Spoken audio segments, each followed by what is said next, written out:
Quando si ha un grosso vantaggio di punteggio è particolarmente difficile trovare il giusto bilanciamento tra l'esigenza di vincere e quella di evitare che l'avversario recuperi, quindi in particolare evitare di subire un gammon. Vediamo un caso interessante che si è verificato di recente. Sono in vantaggio per 11-1 ai 13, quindi 2 away, 12 away. L'avversario ha già cubato, quindi mi è sufficiente vincere il game per vincere il match. Ho una casa forte, però ho una pedina arretrata, uno straggler, dietro un prime da 5 e non vedo la luce. Quindi possibilità di gammon ci sono.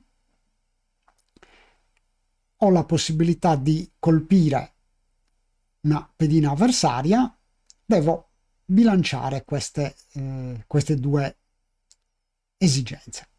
Vediamo come ho ragionato in partita.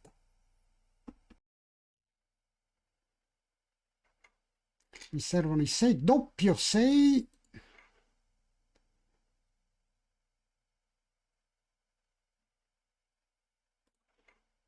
Devo sperare che non tiri un 2. Potrei evitare il gammon. Come deve colpire, però è rischiosissimo perché ha 2 blot in giro per la tavola.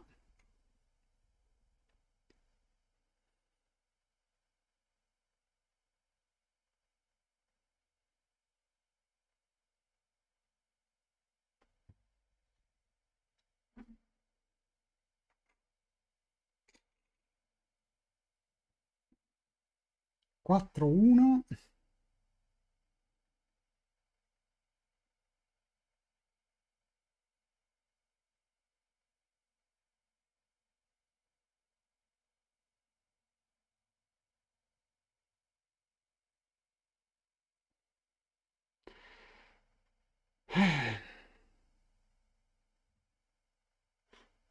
Abbiamo questa e questa.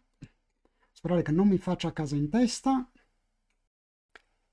Qui ho considerato, sbagliando, che le maggiori possibilità di subire gammon dipendessero dal fatto che l'avversario riuscisse a colpire una mia seconda pedina. Non ho invece stimato correttamente, e ne avrei avuto la possibilità, che anche semplicemente chiudendo la tavola, con la mia ancora così arretrata sulla casa 16, le possibilità di gammon sarebbero state intorno al 37-38%, quindi elevate. Altra cosa che ho assolutamente sottostimato sono state le mie possibilità di vittoria colpendo il blot avversario.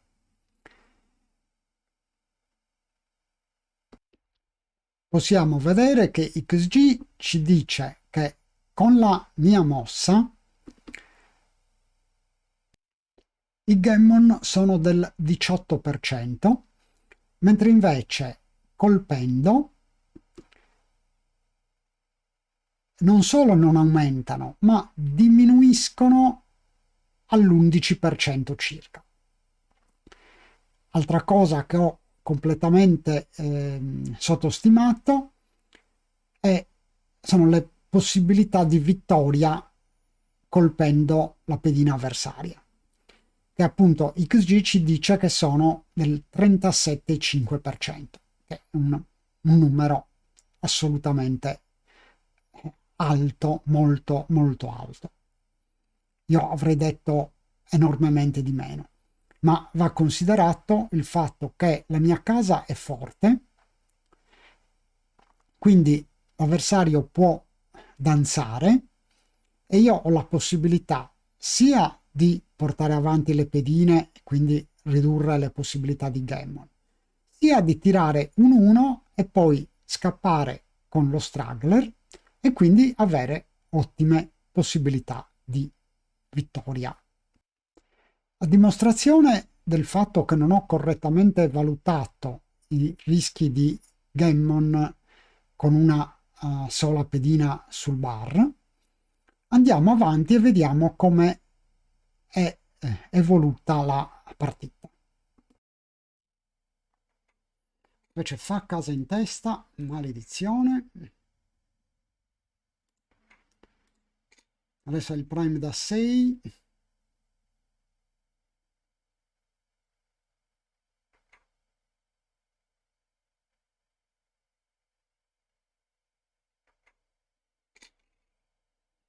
Quattro 1.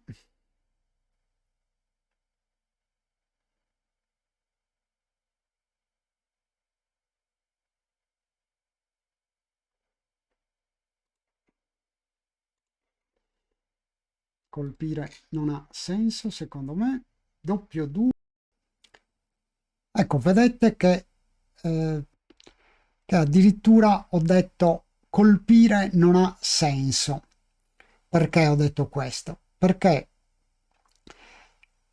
il fatto che l'avversario abbia il prime da 6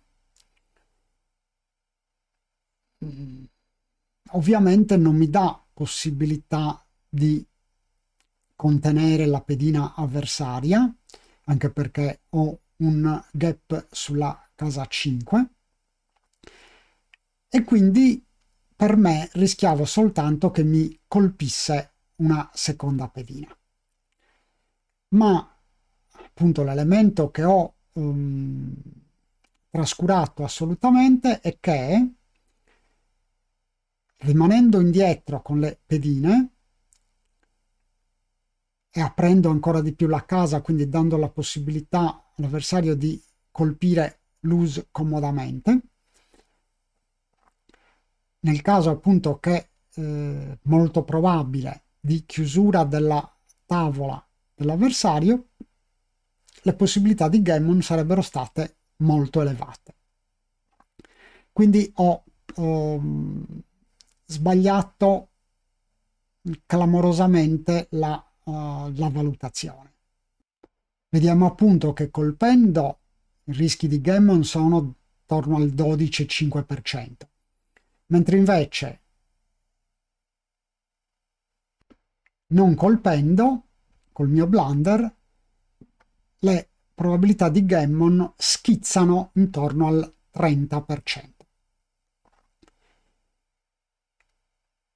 Quindi direi errori dovuti sia all'aspetto psicologico, ma anche abbastanza fortemente da lacune tecniche che mi hanno fatto sbagliare completamente certe valutazioni. Grazie dell'attenzione e arrivederci alla prossima.